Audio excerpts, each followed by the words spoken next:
अगर आज किसी से भी पूछ लिया जाए हमारे ब्रह्मांड की शुरुआत कैसे हुई थी, कैसे गैलेक्सीज बने, कैसे स्टार्स, प्लैनेट्स या हम खुद बने, ज़्यादातर लोगों का जवाब होगा द बिग बैंग। 13 अरब 80 करोड़ साल पहले ब्रह्मांड में मौजूद सभी मैटर, ये प्लैनेट, ये सोलर सिस्टम, ये गैलेक्सीज और हम खुद एक इन्फिनाइटली हाईली डेंस छोटे से बिंदु में कैद थे। किसी वजह से उस छोटे से स्फीयर में एक बेहद ही जोरदार धमाका होता है। लाखों साल के बाद सबसे पहले एलिमेंट्स हाइड्रोजन और हीलियम बनते हैं। करोड़ों साल में हाइड्रोजन और हीलियम के बादल घने से घने होते जाते हैं। ये घने बादल ग्रेविटी के कारण एक स्टार का रूप लेते हैं। प्लैनेट्स बनते हैं, galaxies, black holes, neutron star, Pulsar, magnetar और ना जाने क्या क्या। बिग बैंग के 9 अरब 22 करोड़ साल बाद हमारी पृथ्वी बनती है और कुछ करोड़ साल बाद समुद्र की गहराई में जीवन की शुरुआत होती है और फिर कुछ करोड़ों सालों में पहला इंसान कहीं धरती में पहला कदम रखता है। सुनने और सुनाने में बिग बैंग बड़ा एपिक लगता हो, मगर माफ कीजिए, ये सच नहीं है। You made a mistake, underestimating what you've taken on. I'm out of the cage 'cause you opened the door. ये जरूर है कि बिग बैंग हुआ था क्योंकि इसके सबूत हमें ब्रह्मांड में मिलते हैं। कॉस्मिक माइक्रोवेव बैकग्राउंड CMB इसकी गवाही देता है, मगर ज़्यादातर लोग बिग बैंग के बारे में कुछ गलत जानकारी रखते हैं। तो बिना समय गवाए शुरू करते हैं आज का एपिसोड, जहां हम जानेंगे बिग बैंग से रिलेटेड टॉप 5 मिथ्स के बारे में। The big bang is a bang. Big bang का मतलब जो महाविस्फोट होता है, और बिग बैंग में किसी तरह का विस्फोट नहीं हुआ था और ना ही किसी धमाके की तरह मैटर उससे बाहर आने लगा था। इसी कारण बहुत से साइंटिस्ट इस नाम को पसंद नहीं करते, क्योंकि इस बिग बैंग शब्द के कारण लोग इसके बारे में गलत धारणा बना लेते हैं। सच तो ये है, बिग बैंग में स्पेस का एक्सपेंशन हुआ था। ये फैलाव काफी ज्यादा तेज था, लाइट की स्पीड से भी ज्यादा तेज। स्पेस के फैलाव के कारण मैटर के बीच स्पेस बनने लगा, टेम्परेचर कम होने लगा, जिसके कारण सब एटॉमिक पार्टिकल्स बनते हैं और फिर एटॉमिक पार्टिकल्स और धीरे धीरे इस यूनिवर्स में मौजूद सभी चीजें।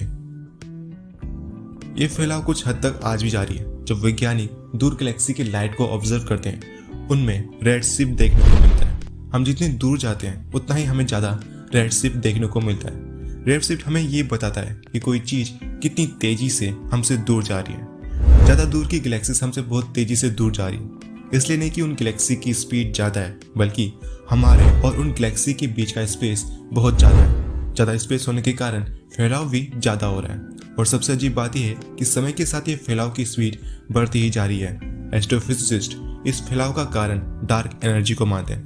हालांकि हम डार्क एनर्जी के इफेक्ट को ही देख सकते हैं। डार्क एनर्जी हमारे लिए फिलहाल एक रहस्य है। The centre of big bang. जब भी कभी कोई धमाका होता है तो उसका कोई सेंटर पॉइंट होता है। जैसे ग्रेनेड फटने के बाद पूरा मैटर चारों तरफ फैल जाता है, मगर जब हम समय को रिवर्स करते हैं तो हमें एक सेंटर पॉइंट मिलता है जहाँ से सारा मैटर या एनर्जी निकली होगी। इसी बेसिस पर कई लोग यूनिवर्स की सेंटर की बात करते हैं। अगर बिग बैंग हुआ था तो उसका सेंटर होना चाहिए, जिसे सिंगुलरिटी कहते हैं। मगर आज जब हम स्पेस के बहुत ही बड़े वॉल्यूम में नजर डालते हैं तो हर जगह हमें same density, same number of galaxies और लगभग सेम टेम्परेचर देखने को मिलता है। स्पेस किसी तरह का कोई ऐसा हिंट नहीं देता जिससे पता चले यूनिवर्स का सेंटर किस जगह में मौजूद है, क्योंकि यूनिवर्स का कोई सेंटर ही नहीं है। जैसे पहले ही मैंने कहा था, बिग बैंग एक धमाका नहीं था, बल्कि स्पेस का फैलाव था। और यह फैलाव किसी एक पॉइंट में नहीं हुआ था, बल्कि एक निश्चित समय के लिए स्पेस के हर पॉइंट में हुआ था। तभी स्पेस कुछ सेकंड्स में ही एटम के साइज से पृथ्वी के बराबर हो गया था। Only matter came out from big bang.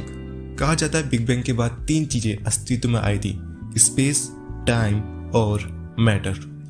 मगर बिग बैंग के बाद बहुत सी चीजें थी जिनका जन्म हुआ था। यूनिवर्स की सभी 4 फंडामेंटल फोर्सेस बिग बैंग से पहले यूनिवर्स की सभी 4 फंडामेंटल फोर्सेस एक साथ मिले हुए थे, मगर बिग बैंग के बाद सभी फोर्सेस अलग अलग हो जाते हैं। डार्क एनर्जी, जिसकी वजह से स्पेस का वॉल्यूम फैलता ही जा रहा है।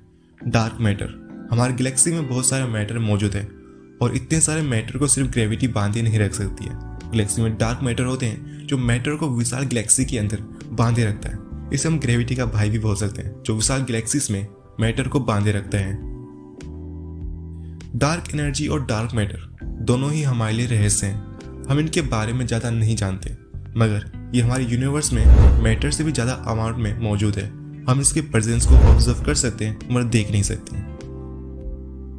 एक खास चीज़ तो भूल ही गए, एंटी मैटर, जिसे मैटर का दुश्मन कहा जाए तो गलत नहीं होगा, क्योंकि जब मैटर और एंटी मैटर आपस में मिलते हैं तो एक दूसरे को ख़त्म कर देते हैं। किसी वजह से एंटी मैटर की संख्या मैटर से 5% कम थी, जिसके कारण सब कुछ तबाह नहीं होता और उस 5% बचे हुए मैटर से हमारा अस्तित्व बना हुआ है। मगर कैसे मैटर बच निकला, ये आज भी रहस्य है। Big bang started the universe. इस बात पर कोई शक नहीं है कि बिग बैंग हुआ था, मगर इस बात के कोई पुख्ता सबूत नहीं मिलते कि बिग बैंग ही हमारे यूनिवर्स की शुरुआत है। लोग अक्सर पूछते हैं बिग बैंग से पहले क्या था। लोग कहते हैं बिग बैंग से पहले कुछ नहीं था, ना टाइम, ना स्पेस, ना मैटर। फिर लोग पूछते हैं और बिग बैंग से पहले कुछ नहीं था तो कुछ नहीं से सब कुछ कैसे आया, और इस तरह से सवाल जवाब चलते रहते हैं। कुछ लोग बिग बैंग से ज़्यादा दूसरी थ्योरीज पर विश्वास करते हैं। कुछ लोग मानते हैं यूनिवर्स एक साइकिल की तरह काम करती है, मतलब यूनिवर्स मरता है, फिर दोबारा जन्म लेता है, फिर मरता है और फिर दोबारा जन्म लेता है। यूनिवर्स के मरने और जन्म लेने का साइकिल चलता रहता है। उसी तरह और भी थ्योरीज हैं, इन्हें किसी और दिन डिस्कस करें तो ज़्यादा बेहतर होगा। मेरे हिसाब से अभी बहुत कुछ जानना बाकी है, बहुत कुछ देखना बाकी है, और इसका जवाब सिंपल नहीं बल्कि बेहद ही ज़्यादा कॉम्प्लिकेटेड होगा। No physics laws before big bang.